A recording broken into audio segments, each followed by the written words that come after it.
Hey everybody, welcome to my YouTube channel. We are still, we are a ways away.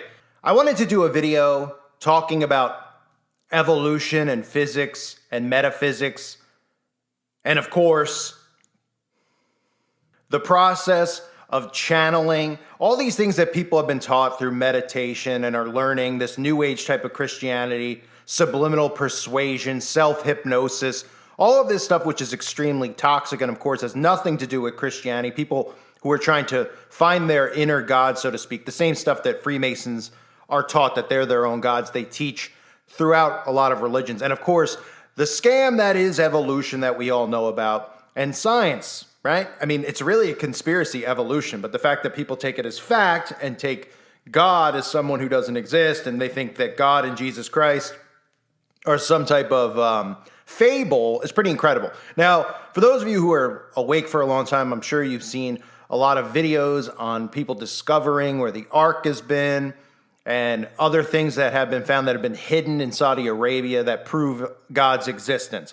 The reason that those things are hidden, of course, is so that they can push this evolution theory, so that they can lead people away from God. Obviously, these are all things that they focus on, and of course, that leads to what we're taught in schools and what we were taught and what they're teaching kids now, which obviously we all focus on the dangers of the things they're trying to put into schools now compared to when we were all in school. If you're older, like I am, I'm not that old, but when we were in school, obviously we were just taught nothing but lies and lies and lies and pointless stuff that never prepares you for the real world. But now, obviously, they're pushing these communist types of things to keep people divided, to bring children away from their families and to make them hate their families and hate their race and hate themselves and all this other crap, all these ideologies. And they're being taught, of course, evolution as if it's fact when it's not. So I'm going to show you this documentary. I know some of you like these, so I'm glad that you do. On evolution. It's very, very good. Enjoy it. Talk amongst yourselves if you're watching it during the premiere. If you're in the comment section, let me know what you think. Give it a listen. It's interesting. There's a lot of stuff in there that you could take from it. You can watch it in parts if it's too long for you. But I thank everyone. Take a look at this documentary. For nearly a century and a half, evolutionary thinking has made tremendous inroads into the hearts and minds of our scientific community. This is ironic, considering the fact that science defines itself as the ability to observe and test things. Yet no one has ever observed evolution taking place, and there is no conceivable way in which evolution can be tested. And as we have learned from a previous program, no hard evidence exists in the fossil record, or anywhere for that matter, to prove that evolution has ever occurred. Still, the idea that non-living chemicals changed into life and that one life form can change itself into another life form continues to be presented to the public as proven scientific fact. To promote evolution as strictly science is especially deceiving when one considers its religious roots. Evolutionary thinking has been around for thousands of years, and it forms the basis of many of the world's pagan religions. While Charles Darwin is often referred to as the founder of scientific evolution, he himself was actually a theologian, having been trained in England's Cambridge University, not in science, but in theology. Darwin was also a high-degree Freemason, whose religious belief was in direct opposition to biblical creation. John Dewey, along with other signers of 1933's Humanist Manifesto, were, by their own admission, members of a religious movement which they called humanism. Their militant goal was to get their religious beliefs in evolution placed in science courses, and indeed all courses, throughout America's public school systems. Today, many leading evolutionists do recognize the basic religious attributes of evolution and concede that their belief in it is, in essence, a religious one. British biologist L. Harrison Matthews writes that a belief in the theory of evolution is exactly parallel to a belief in special creation, with evolution merely a satisfactory faith on which to base our interpretation of nature. Physicist H.S. Lipson states, "Evolution became, in a sense, a scientific religion. Almost all scientists have accepted it, and many are prepared to bend their observations to fit in with it. Dr. Colin Patterson, senior paleontologist of the British Museum of Natural History, and who was by all accounts one of the world's leading evolutionists, goes so far as to say that evolution is positively anti-knowledge.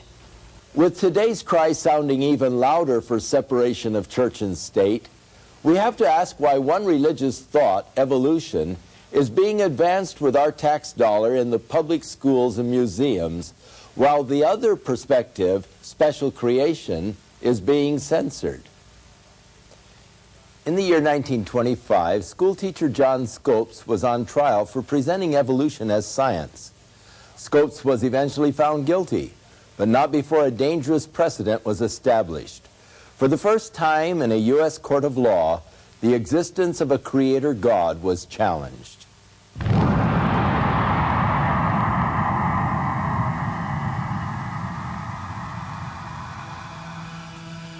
In July of 1925, the trial of the century took place in Dayton, Tennessee. For the first time in educational history in this land, the concept of a creator was totally challenged. This was the great turning point. Up till 1925, all of your science classes taught creation. Today, all that you have taught in the science classroom is evolutionism. John Scopes, a schoolteacher, was found guilty of violating Tennessee law, which prohibited the teaching of human evolution. Less than 10 years later, by 1933, the Humanist Manifesto was signed by a small but powerful group of people presenting themselves as a non-profit religion. Their religion was humanism, and it swept through the educational system through the zealous pursuits of John Dewey, a socialist and first president of the American Humanist Association. Today, public schools are the seminaries for Dewey's religion of humanism, and its doctrine of evolution dominates the educational system. Now, today we do have religion being taught in our public schools. The fundamental tenet of humanism, for instance, as listed right in the Humanist Manifesto, tenet number 1, religious humanists regard the universe as self-existing, it was not created. Tenet number 2, man is the product of a long natural process, that is evolution. A very few people originally got control of our education system in this land.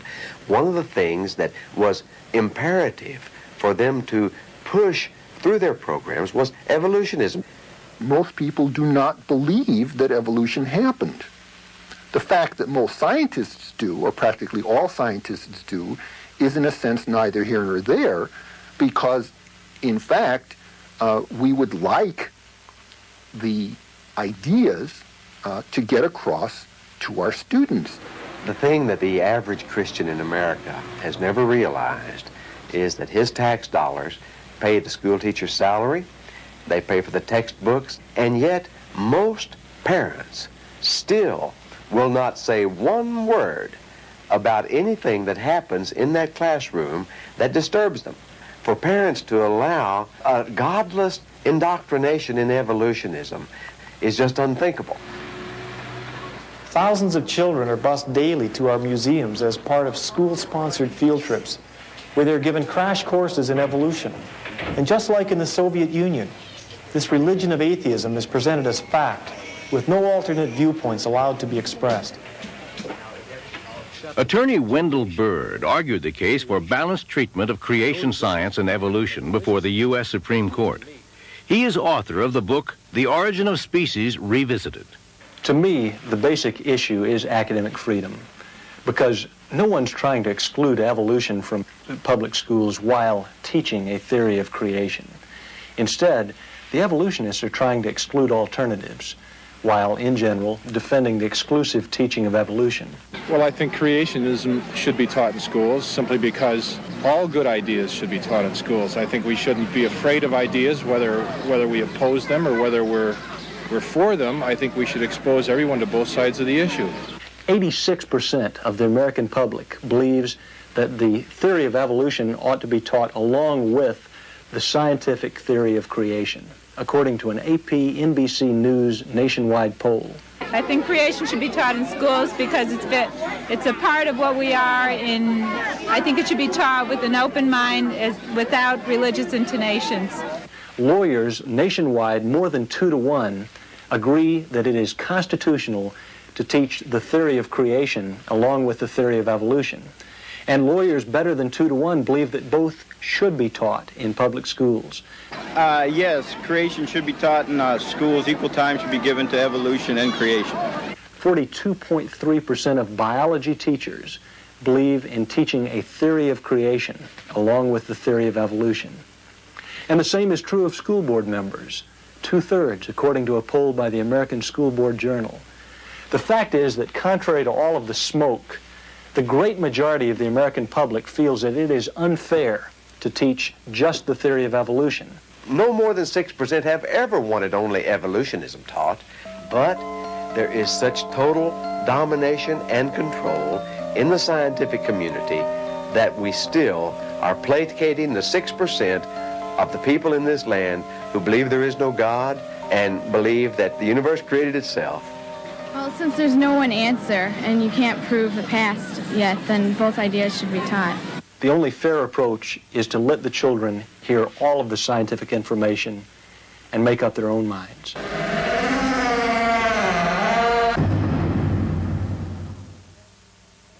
The founding fathers of evolution based their theories not on scientific evidence, but simply on wishful thinking. The goal was to disprove the existence of God. The lack of evidence is something which has haunted evolution's devotees ever since, yet incredibly hasn't diminished its promotion. Roger Oakland, who co-authored the book The Evolution Conspiracy with me, is a former evolutionist himself and biology teacher. Recently, I asked him about evolution, its history, and its impact on education. Evolution is man's perspective on the origin, the history of the universe, and the origin and history of life. And really it's an attempt to explain away a supernatural explanation for the beginning of all things. So man attempts to come up with his perspective of why we're here, where we've come from in the past. Who were some of the founding fathers of this evolutionary thought? Well, first of all, I think it's important to understand that the founding fathers were not overwhelmed with facts which caused them to question the reality of a creator. They were individuals who were looking for an explanation to explain away God the Creator. They didn't want to have to rely upon a supernatural event as the beginning of all things that exist in the universe. One of the key individuals was a man by the name of Erasmus Darwin, who was actually Charles Darwin's grandfather. The interesting thing is that his views seem to be directly related to some of the Eastern mystical views. In fact, he headed up a group which he called the Lunar Society. They met once a month on the full moon, hence the name Lunar Society, and some metaphysical Eastern ideas were actually incorporated into his beliefs. And Erasmus Darwin wrote 2 books called the Zoonomia, in which he laid out his view on the origin and history of life, that life came into existence from non-life and then progressed and developed over time from lower levels of complexity to higher levels of complexity. Another significant founding father would be Charles Lyell. He's been called the father of uniformitarianism, or the belief that the earth is billions of years old and that the layers of the earth were laid down gradually over very long periods of time. His whole objective was to explain away the view that there had ever been a catastrophic global biblical flood in the past. And so his view was that these layers or strata were laid down gradually, uniformly over long periods, and as a result was then able to cast doubt on the authenticity of a global flood which the Bible talks about. And the major founding father of evolution would be Charles Darwin himself, who popularized the idea that life could be traced to a common ancestor, a simple form of life that then developed and progressed over long periods of time to bring about the existence of every form of life which we see on the earth today. Have today's educators actually advanced the theory of evolution in a systematic, formal agenda? I believe so, Carol. As you look back through the history of education, and specifically the last 40 or 50 years, there literally has been a program to use the public schools to advance evolution without being challenged by any alternative views on this subject of origins. And really when you look at this, you see that there's some key individuals who propagated an idea back in the 1930s, who actually wrote up an agenda called the Humanist Manifesto, which basic objective was to advance evolution and to question the reality that there is a creator. And some very interesting individuals were part of this organization. You've heard of John Dewey, who is called the modern father of progressive education, one of the most influential individuals in education in North America. He was a signer of this Humanist Manifesto, along with another gentleman by the name of Francis Potter. An interesting quote could be gleaned from a book that Francis Potter wrote in 1930 called Humanism, a New Religion. He stated, "Education is thus a powerful ally of humanism. What can a theistic Sunday school meeting for an hour once a week and teaching only a fraction of the children do to stem the tide of the 5-day program of humanistic teaching?" So it was literally the objective of some of these individuals to use the schools to advance their belief in man, which is based on humanistic belief, which is basically a religion, and to use evolution as the means of explaining away a creator. Have teachers who promote another theory of the origin of life been suppressed or opposed in any way? That is actually a fact, Carol. As you look back over the last 10 years, there literally has been an organized agenda to advance evolution and to suppress anyone who had come up with a creationist perspective, labeling a belief in creation as religion and the belief in evolution as something which is science. Actually, in 1981, there was a meeting that was held in Washington, D.C., where the National Academy of Sciences, along with the National Association of Biology Teachers, because they were concerned that evolution was not being advanced quickly enough and that creationism was presenting itself in the schools, in the public schools, together decided that they would come up with some kind of a strategy to attack the creationist movement.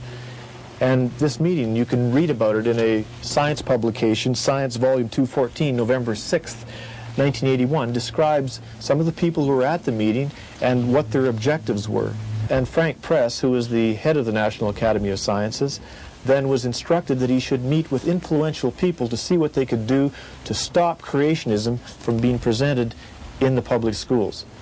And it's interesting that 10 years later, in the state of California, for example, there has been an agenda to try to improve the quality of science education by allowing only evolution to be presented in the science classrooms with no mention whatsoever of an alternate view based on creation. And I'm sure you've seen some of the new curriculums, science framework, which is just put out by the California Department of Education, which basically states that in order to teach life science, earth science, astronomy, evolution should be a fundamental central concept of the curriculum.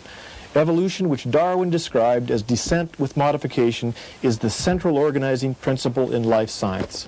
So evolution is being promoted as science, and that it shouldn't be questioned, that it is as much a fact as gravity. Roger, are there any other key individuals who have organized a campaign to discredit creationism or creationists? There are many individuals, but let me just mention a few. One of the most important individuals who has done everything he can, is zealous against the creation movement, is a man by the name of Isaac Asimov. Of course, well-known science fiction writer. He is a signer of the Humanist Manifesto in an updated 1973 version. After the 1981 meeting in Washington, D.C., Isaac Asimov wrote an article called The Dangerous Myth of Creationism, in which he basically says that those who believe in a creationist view are dangerous to our society today because they are literally trying to push a belief in society that there is a creator, that there is a God, and they're pushing science back into the Dark Ages. And these individuals, like Asimov, believe that if we implement a view in our public schools, an alternative view to evolution, that our children's education is going to be destroyed. There are countless examples of individuals, qualified individuals, that have either lost positions or tenure, have been fired simply because they're not willing to go along with the world evolutionary view and stating that the facts support evolution. They'll say that the facts don't support evolution, and as a result of that, they are removed from their positions. Let me give you a couple of examples. Forrest Mims, a well-qualified science writer with Scientific American, recently removed from his position because it was found out that he believed in a creationist perspective. Although he had not written articles from a creationist perspective, he was fired from his job. just recently in the Capistrano Unified School District in Southern California, a public school teacher, high school teacher, because he was teaching that there were facts that didn't support evolution, is being attacked by other biology teachers and by superintendents that say that he cannot continue teaching the way he's teaching because of the new science curriculum, which says that evolution must be advanced without any opposition. Institute of Creation Research, of course, well known around the world for advancing a creationist view based on scientific observable evidence, has come under attack by the California Board of Education, claiming that they do not teach evolution properly and therefore could not be accredited as a private institution. So you can see there's all kinds of major confrontations which are occurring. Evolution is being advanced, and a belief that there's a creator is being attacked and literally abolished from the school system. Teaching our children to think logically and to think clearly. Isn't this the job of our educational system? Yet as the result of the exclusive teaching of evolution, students' sense of logic must be discarded. For example, if the intricately precise design of a Swiss watch is the result of a designer, what about, say, the human eye? Is it logical to assume that the eye had no designer, even though it is billions of times more intricate and precise in its design than a watch? And what about the DNA code found in each living cell? The purpose of that code is to prevent one life form from changing into another type of life form. And yet, evolution is based on the idea that life forms must change into other types of life forms. Is that logical? Students are taught evolution as fact from kindergarten through university. Scientific evidence making evolution look bad is not permitted, and no opposing views on origins are allowed.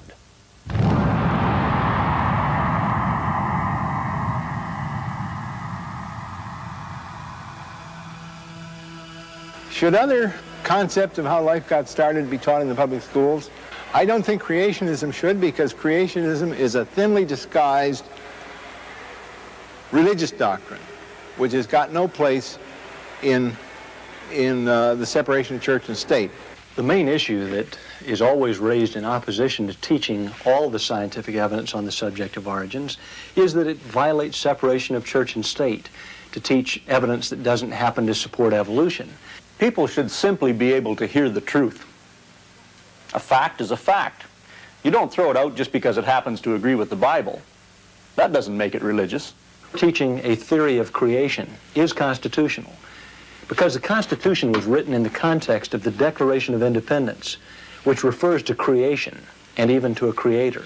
In response to public outcry for the presentation of creation science alongside evolution, Louisiana and Arkansas were the first states to pass laws mandating balanced treatment for both theories. It was agreed that only scientific data minus religious doctrines be presented in the classrooms. The Louisiana legislature in 1981 passed a law for, quote, balanced treatment of creation science and evolution. The law also defined what evolution is, quote, scientific evidence supporting evolution. It defined what creation science is, quote, scientific evidence supporting creation. Immediately, aggressive litigation was put into action by a powerful organization which is firmly directed against traditional Judeo-Christian principles. The influential ACLU, or American Civil Liberties Union, equipped with over 500 active attorneys, invested huge amounts of money and successfully protested the law. One of the biggest problems you have with the ACLU is that they're so well funded. They get millions and millions of dollars from large foundations and from wealthy people all across America. That's what they did to us. They tied us up in court in Louisiana. We filed a slim brief of 630 pages with 2,000 footnotes arguing that creation science is constitutional to teach, scientific in content, and as non-religious as evolution. The U.S. District Court judge entered a summary judgment against us nonetheless, saying that creation science involves the concept of creation, which implies a creator, which is inherently religious. The ACLU was able to convince the Supreme Court that creation science was basically religious. The court violated the Constitution by redefining the First Amendment author's intention, which is against favoring any one religion above another. In their decision, the Supreme Court favored naturalistic evolution, a belief of religious humanists. The scientific community is very seriously worried about the growth of creationism as an attack on the validity and the autonomy of science, and particularly in the insistence that creationism be taught in the public schools in science courses.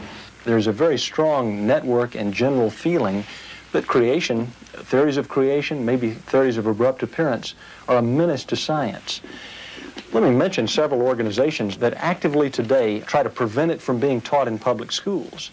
Committees of Correspondence, People for the American Way, the American Humanist Association, the American Civil Liberties Union, the American Association for the Advancement of Science, the National Academy of Sciences, the National Education Association, the National Association of Biology Teachers, and the Biological Sciences Curriculum Study. If there's one anti-scientific theory today that most threatens the whole nature of scientific inquiry, it is creationism. Today we really have an organized conspiracy in this country, in every state, that is organized to fight the open hearing of scientific evidences on origins. The result was the forming of a loose network of active organizations that will cooperate to combat the creationist intrusion into the public schools, public museums, national and state parks, and the governmental funding of science research. They have a very specific desire to preserve the exclusive teaching of evolution and to exclude any teaching of a scientific theory of creation or a scientific theory of abrupt appearance. That's censorship in my view. We have today what is unquestionably the worst case of censorship. Good scientific data that happens to make it look bad for evolution, but that is meticulously censored from the textbooks. In an American society where we have always taken great pride in freedom of expression, freedom of religion, freedom of belief, freedom of press, it's just so unfortunate that we have such great censorship in our scientific community today.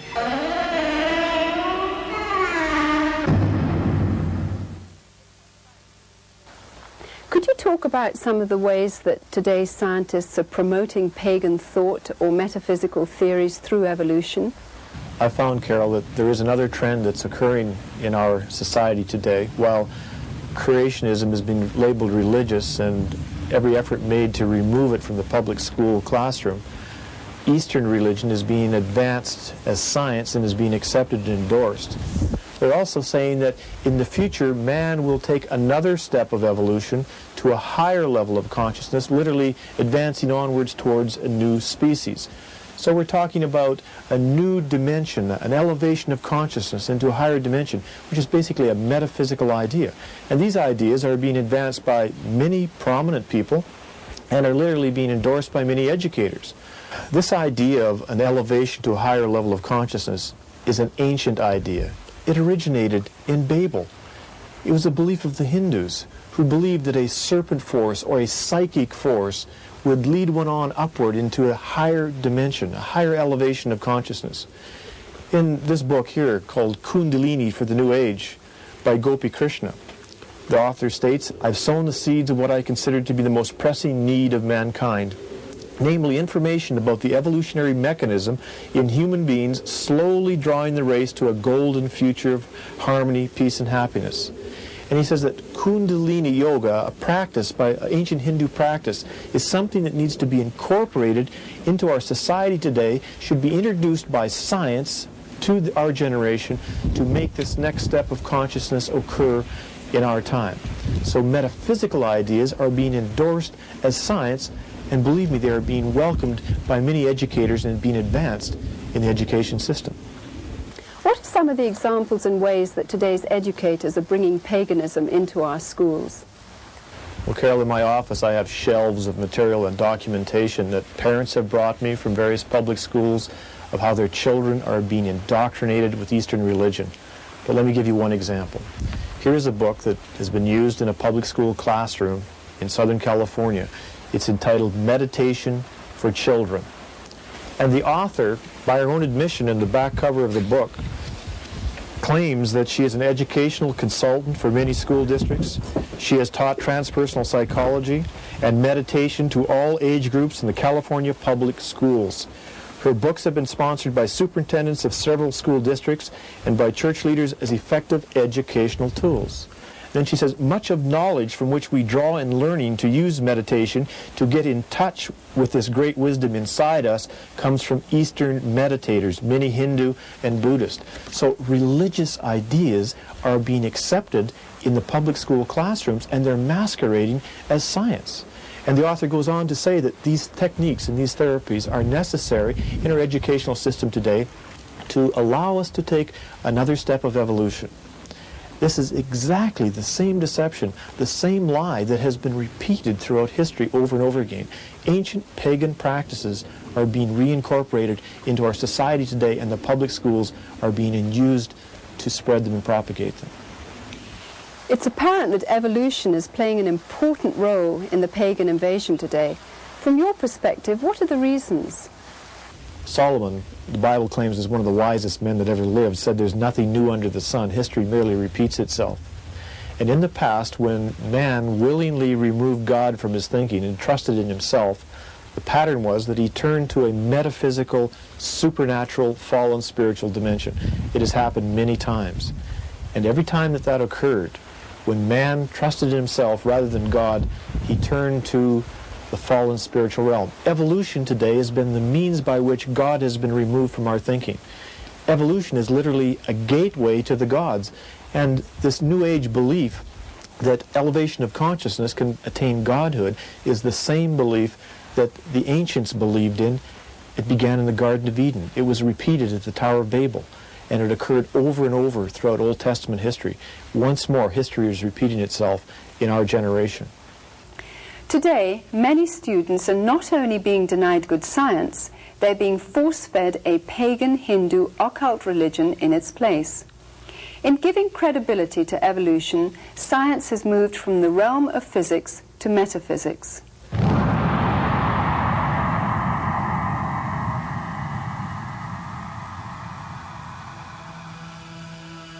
I think that man is evolving into a state of higher awareness, higher consciousness, higher vibration.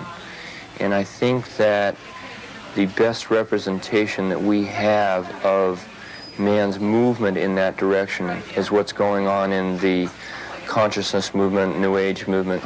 Evolution is going on all the time.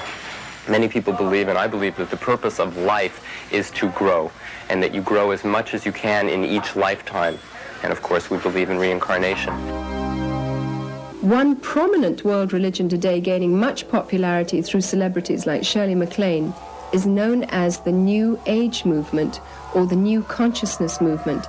At its heart is reincarnation and karma, both part of evolution which is based in Eastern mysticism. The New Age movement is asking us to recognize our oneness by accepting the idea that we all evolved from the same pond. And if we can unite our minds and spirits using techniques such as meditation and channeling, we can supposedly get incredible powers, achieve global unity. New Age is an interrelated network of various philosophies and political causes. Its goal is to promote an awareness of global oneness, physically and mystically. Everybody from Jesus Christ to Adolf Hitler would be seen as someone who we can identify with because we are all one. I think that certainly there is every potential for all of us as spiritual beings to merge as one. We've mastered the evolution of the physical body. We've mastered the evolution of the mind, or we're moving in that direction. So we're coming to a time where we're using this perfected, quasi-perfected body, this opening and perfecting mind, to access the true perfection of the universe, which is the spiritual dimension. According to New Agers, the next phase of mankind's evolution is elevation to godhood. They see the human race as a transitional form between apes and God. That's, I think, our purpose on Earth, and I think we're understanding that, is to make ourselves whole, to become one with ourselves, and then to realize our godhood. And I believe that everyone has Christ consciousness within themselves, and all they need to do is go inside and realize that and bring it forward and be that Christ consciousness.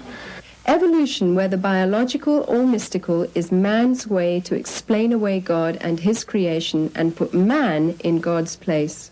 Man has basically got the biological future of the earth in his hands. He can control evolution.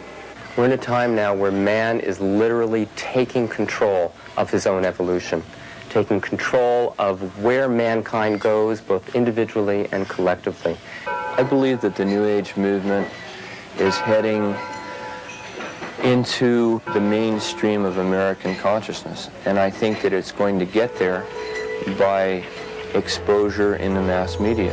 The ideas, the concepts, the principles, the psychology, the spirituality. I think that this is a movement that will go all the way around the earth and ultimately serve as a vehicle to transform levels of consciousness that will allow us to live in a more natural, harmonious way with the elements and with the universe. The desire for godhood, which is the goal of the New Age consciousness movement, is the same thing that brought about the fall of man. In being our own gods, we can justify our behavior and are accountable to no one. In the Bible, Romans chapter 1 warns us about the natural consequences of rejecting God, the Creator. It results in man becoming involved in wickedness and moral corruption. If there is a moral governor in the universe, then each person in this universe is responsible to that moral governor. The easiest thing in man's mind to do is just to dismiss the possibility of that moral governorship. Adolf Hitler used the Darwinian thesis of natural selection, the survival of the fittest, to weed out who he considered to be the inferior strand of humanity. He brutally tortured and killed 12 million people, 6 million Jews and 6 million non-Jews. In effect, we are doing the same thing today with abortion, euthanasia, and infanticide, weeding out those whom we consider to be unwanted persons. Since 1973 in the USA alone, nearly 25 million unborn human beings were killed by abortion. That is one baby every 20 seconds. If we deny that man is created in the image and likeness of God, then we lose the dignity and purpose of life. If we agree with the evolutionary premise that we are no more than evolved animals, then humankind loses all moral perspectives. We can either choose to look to evolution for the answers, or we can choose to consider an alternative. Just look at the vastness of the universe with its galaxies, solar systems, the planets, all circulating in perfect precision. There are more stars than grains of sand in all the world. Just think of the complexity of life, the intricacies of the eye, the ear, the heart, or the human brain. Is it logical to assume it all happened by random chance? Or was there an awesome creator and designer behind it all? The Bible says that man is without excuse because all around him he can see through the evidence of nature the mighty workings of a creator God. Our public school system has been described often as a zoo. And is it surprising when you teach the children that they are animals, that all of a sudden they begin to act like animals and out of control? If when a child is first able to understand or to learn anything, you begin to teach that child that 2 + 2 = 5. And as they get into kindergarten and go on through school, they are taught 2 + 2 = 5. That child will come to believe that 2 + 2 = 5, and yet that child will be destroyed from ever able to understand or to learn math. When you start with an illogical basis, it destroys you from being able to ever think logically or clearly on the subject. When you take the premise that you can have design without a designer, That is an illogical premise. But if a child is taught that from kindergarten through university, then the child will begin to believe that you can have life forms and the design in life forms without the designer. But they will be destroyed from ever being able to think logically and clearly. The Bible clearly teaches that in the beginning God created the heavens and the earth. And all the way through the Bible there is the assertion that God has created man and all of the life forms within it. That is logical because of the design that demands actually the designer. And it is important that we not only see the design in creation, but you can come to know the designer himself. And that's what he intended when he designed you. Within all of us, there is a God-shaped vacuum. Throughout the ages, man has attempted to fill that void with the things of the world. But it is only through a relationship with our Creator that we can be truly satisfied. His Holy Scriptures reveal the way in which we can be reconciled to God, and that is through the provisions of His Son, Jesus Christ.